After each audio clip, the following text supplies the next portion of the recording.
What is going on YouTube? Welcome back to part 3 of the Amazon FBA tutorial on how to get started selling on Amazon for beginners. So for those of you guys who haven't seen part 1 or part 2, what I'm going to do today is I'm going to do a part 1 and part 2 recap, and then we're going to jump into part 3. Now if you haven't seen part 1 or part 2, I do recommend going back, watch part 1, watch part 2, and then coming back to this video, because there's going to be a lot of key information that we're going to be covering that if you guys weren't following in the past, you're not going to really understand what's going on. So definitely recommend doing that. So for the part 1 recap, we started off by discussing the importance of why you want to get started selling on Amazon, and then we also went ahead and actually created our Amazon Seller Central account. Now we used the professional Amazon seller account, we didn't use the individual selling plan, but it's a very similar process. Part 2, our most recent video, we researched a product to sell on Amazon that we really paid focus on and a good amount of time on finding a product that had a lot of sales volume, but also had a small amount of competition by looking at the reviews for similar products. Basically, we were ensuring that there is a lot of volume and most importantly, demand for that product that we intend to sell. We then went to Alibaba.com. We found a overseas supplier that could manufacture the product that we wanted, and that brings us to this point. So part 3 today, we are going to check our profit margin on those cooking tongs that we recently looked at in part 2, and we're going to make sure that this product will actually make us money. That is a big mistake that a lot of sellers, when they first get started, is they find a product, the unit price looks pretty good, and they go ahead and try selling it, all to find out that they actually aren't profitable, because there's a lot of fees you got to pay attention to. So then we're going to go ahead, we're going to list that product on Amazon, and we're going to go through the FBA shipment process so you know how to create a fulfillment shipping plan to get your product to Amazon's fulfillment warehouses. And then lastly, the most important part is we're going to advertise our product for the launch, and then we're going to begin profiting and making sales. So let's jump right in, guys. I'm really excited. This is the last part of this series. I hope you've all found it very useful. If you have, go down in the comments below and let us know what you learned so far and the questions that you still have, because I really try to answer all of your questions. All right, let's get right to it.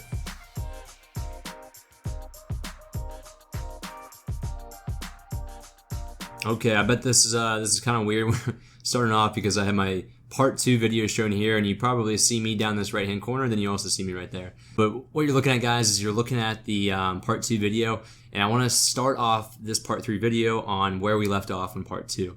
So we left off discussing and finding out that these cooking tongs had an absolute absurd shipment cost. And as you can see here, the 660 pieces was about $740, but the shipping to the United States via DHL, it was over $6,000. And what I told you guys to do is, we'll jump ahead here. I said, click the contact supplier, never just start your order, contact them, try to find a discount. And so what I ended up doing, exactly that. I sent an inquiry, and then within a matter of actually hours, I received a response.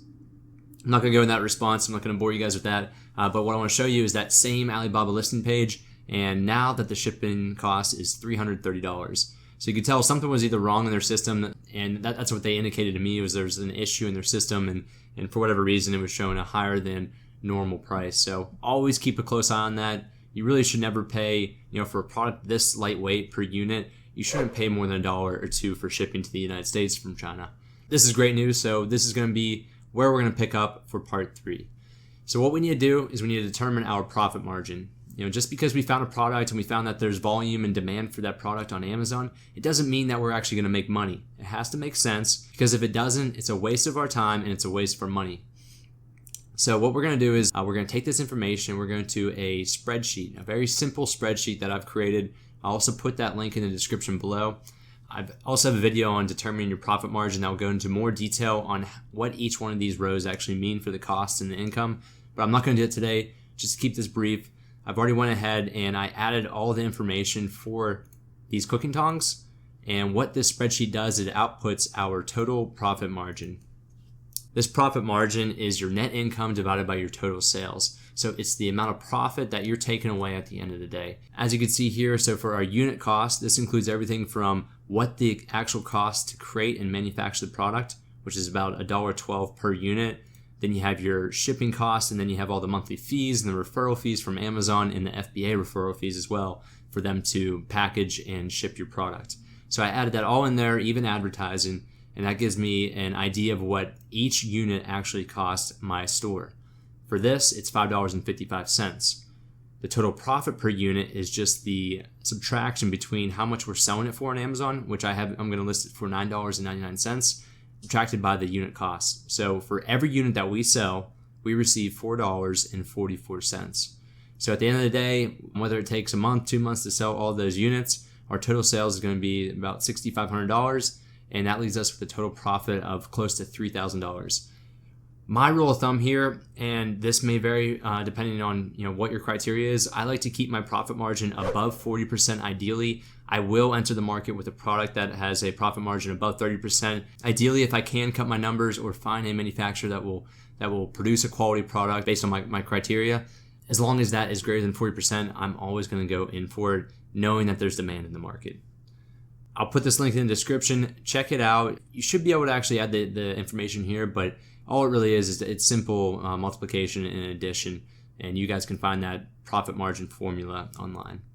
Okay, now that we've done that, we need to wait for the product to actually come to our location where we plan to store it for the meantime. It could be your house, it could be a retail office or your store that you actually have. So once you receive that product, it's going to take roughly 2 to 3 weeks on average for something like these cooking tongs. Once you receive it, we need to take pictures of it, and we need to list it on Amazon.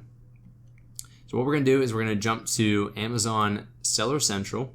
And once we're here on Amazon Seller Central, I'm in the Manage Inventory. We need to go to the inventory, and we can click Add a Product.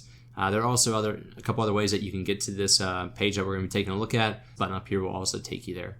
This is the easiest and simplest way to add a product. You can have seller support create your listing for you, but it's not going to be of great quality. So I recommend doing it yourself. So we'll click Add a Product. And it's going to bring us to this page here to add our UPC. I'm not going to go into too much detail about UPCs. UPC is a universal product code. It is the barcode that you see in the back of packaging. I know we discussed this earlier, but you need to have UPC for your product. You can go to barcodesmania.com, which I'll show you right now, and you can buy discounted UPC codes. The other option you have is the more credible option is going to GS1,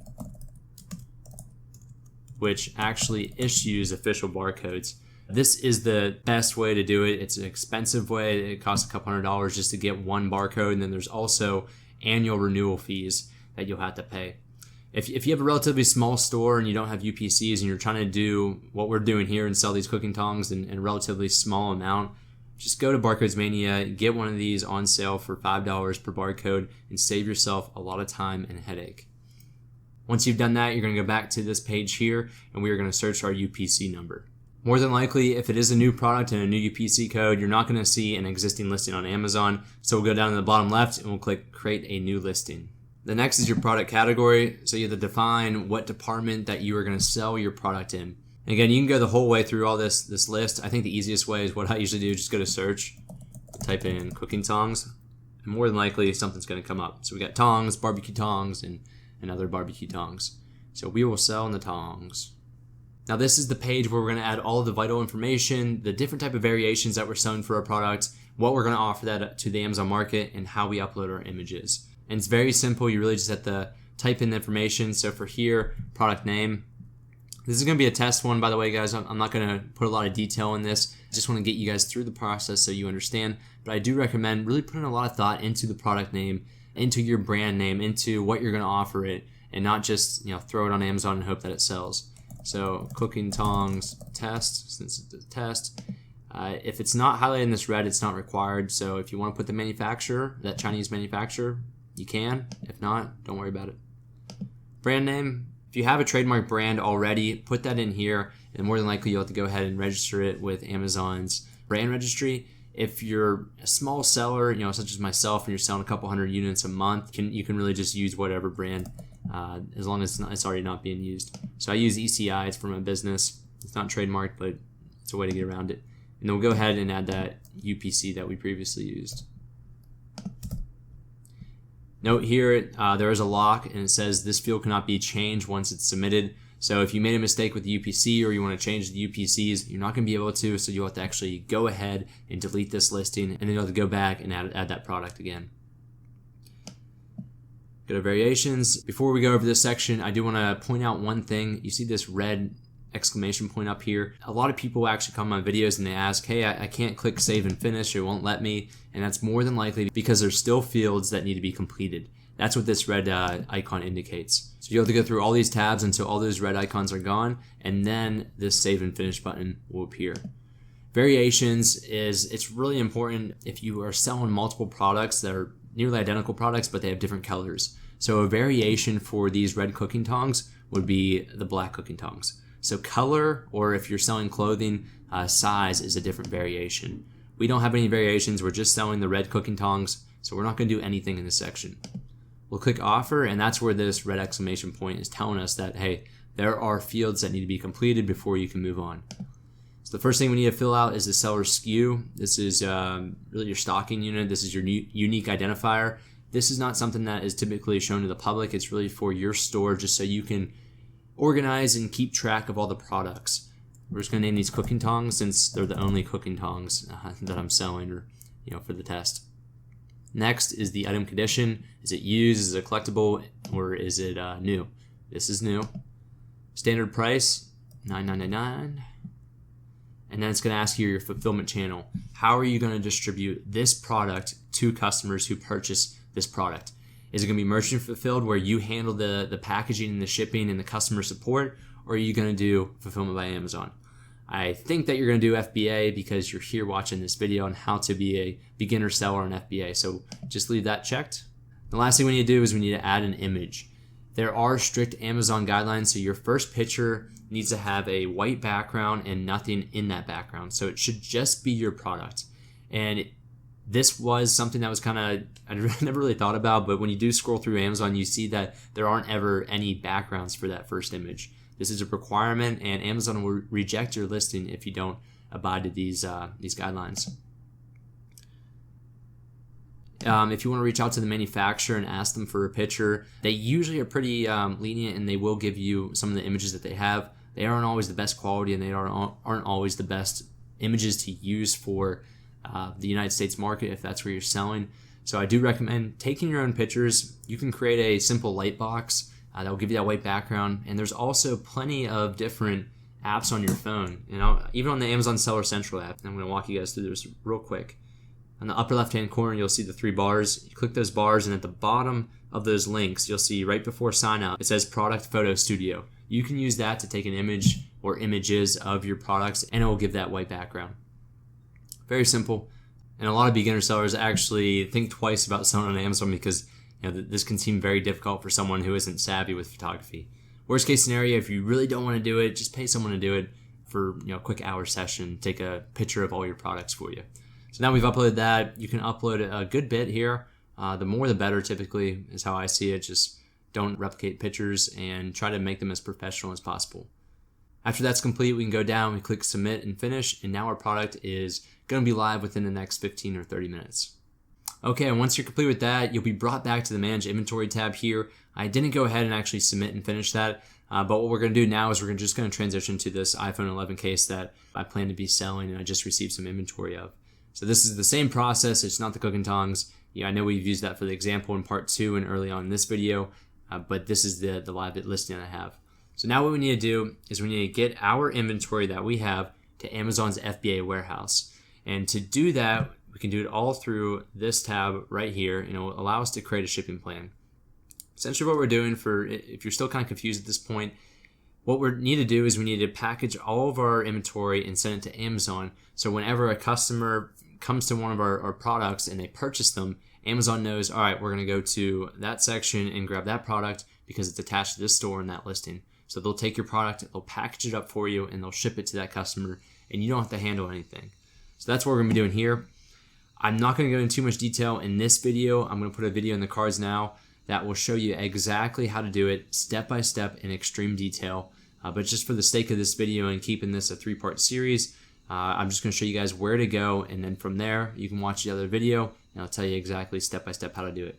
So all you have to do is you go to the edit section here, click the caret, and then go to send replenish inventory. Man, that car sounds terrible. I don't know if you guys can hear that. Okay, I lost my train of thought there, but if yours does say 0 here, it's because that your listing is already an FBA listing, meaning that they're not going to update that available inventory until you actually send it to Amazon's FBA warehouse and they check it in. So a lot of people ask me, my inventory and my available inventory actually says 0. What is going on? It's because you haven't created a shipping plan and you haven't sent your physical inventory to Amazon's FBA warehouse. If it allows you to adjust this number right here, that means you're still a fulfilled by merchant listing. And to change that, you just go here and right where it says change to fulfilled by merchant, yours will say change to fulfilled by Amazon. So you want yours to look like this, and you want to click send replenish inventory. And this will take you through the shipping plan. And again, go ahead, look in the cards right now. There's a video to show you step by step how to complete all of these steps to get your inventory safely to Amazon's FBA warehouses. The last thing that we need to go ahead and do, and I definitely recommend, it is optional, I'm going to say that, but I recommend doing it, especially for first-time sellers, is to advertise. There are 2 ways you can advertise. You can go to Amazon's advertising campaign manager and set it up yourself. You can do a manual or automated advertising campaign. I'll put a video in the cards to show you that. Or you can use the software that I recently used called Profit Whales. I'll put a referral link down below. All you guys have to do is use this online software, connect your store to it, and with a click of a button, they're going to create an automated pay-per-click advertising campaign for you. It's super simple.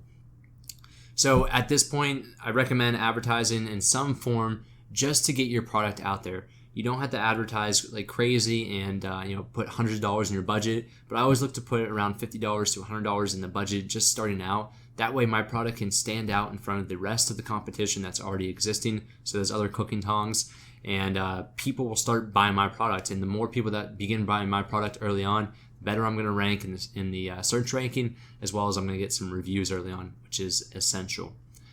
After that, you guys can sit back. You have your product at Amazon's FBA warehouse. You'll begin to see on your phone, it's so cool, on the Amazon Seller Central app, you'll begin seeing sales coming in, and it's very weird because you feel like you need to do something. I have 660 cooking tongs at somewhere all throughout the United States at these warehouses, and I don't have to do anything. That is the magnificent thing about Amazon FBA. You can sit back, the sales are coming in, and you don't have to act like the middleman. You can just sit back. Amazon will take care of the packaging, and then if there are any customer returns or calls to your quote-unquote store, Amazon's going to handle that for you. It's really amazing, and I'm really excited for you guys to get started. I hope you found this 3-part series very valuable in information. It was very high level, so I could keep it into the 3 parts, but I want to let you guys know I have another playlist on how to get started selling on Amazon, as well as videos in the cards that you guys can watch to get way more into detail about a specific topic that you still may have questions about. Alright guys, please go down below, leave some comments, let me hear if you guys found this useful and valuable, and what questions you guys have remaining. I'm there to help out, and if you guys want more one-on-one feedback, we have a Patreon account that you can join. It's basically $3 a month. You can join and you get individual feedback from myself. You can ask me any question, and then if you want some of the higher tiers, you can get other benefits and perks, which you might find useful. Alright guys, thanks for watching, and I'll catch y'all next time.